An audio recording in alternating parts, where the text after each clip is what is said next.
O teatro é uma arte milenar que se reinventou ao longo do tempo e traz em sua trajetória uma série de curiosidades e aprendizados.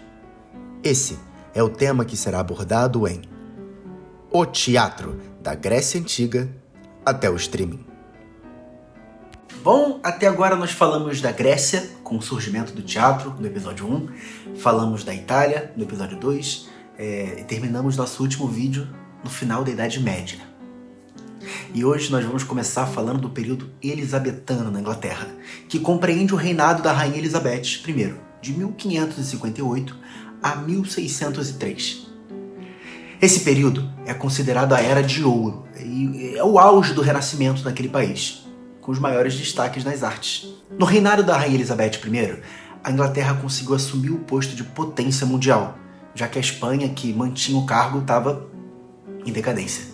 O comércio inglês se impôs e ele se expandiu pelo mundo, preparando condições favoráveis à prosperidade econômica e ao progresso da burguesia.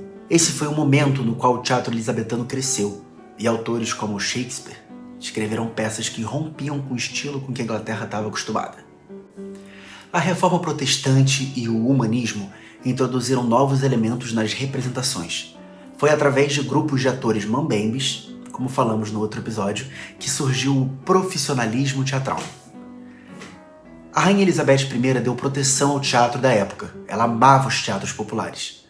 O primeiro teatro londrino foi fundado em 1576, mas o mais famoso é o Globe, fundado em 1599, às margens do rio Tamsa, idealizado e construído por Shakespeare e sua companhia The Kingsmen, os Homens do Rei. Seguiu os padrões do que chamamos de teatro elisabetano. O palco elisabetano, também chamado de palco isabelino, é aquele que tem um proscênio prolongado com um segundo plano, muitas vezes coberto, onde existiam algumas aberturas, tais como janela. A disposição do palco era ideal para ação dramática e para uma peça que desenrolava sem interrupções, rápida e com grande número de figurantes. Havia pouco ou quase nenhum cenário.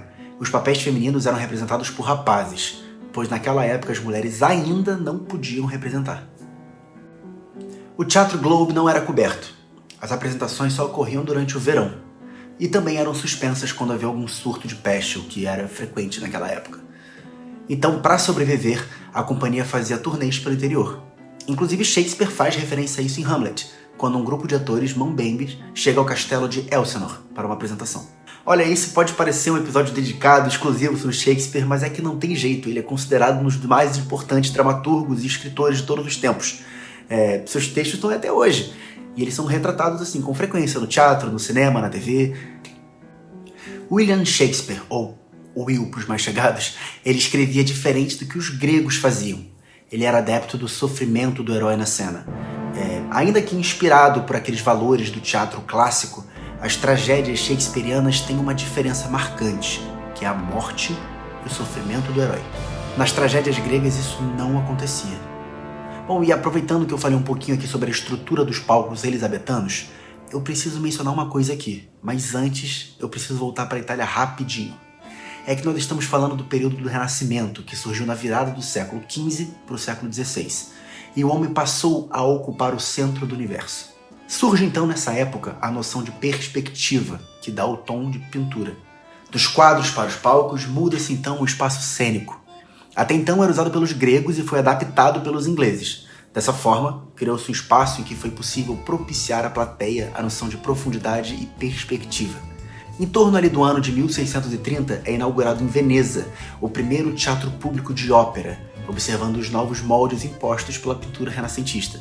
A boca de cena, arredondada, cortina, luzes na ribalta, telões pintados que permitem a perspectiva e profundidade do cenário. Nascia então o palco italiano, que é usado até hoje. Olha, eu sei que tem muita coisa acontecendo, é muita informação, é muita data, é muito período, é muita mudança, é muita coisa acontecendo. Então vamos fazer o seguinte, no próximo episódio a gente vai fazer um recap. A gente vai recapitular tudo o que aconteceu na Grécia, na Itália, chegando na Inglaterra. A gente vai fazer um batidão de tudo que aconteceu até aqui, para a gente poder entender como é que o teatro foi de contos sobre heróis, contos sobre deuses e mitologias até o streaming. E hoje tá aí na palma da mão, literalmente, no celular assistindo um espetáculo. Até o próximo episódio.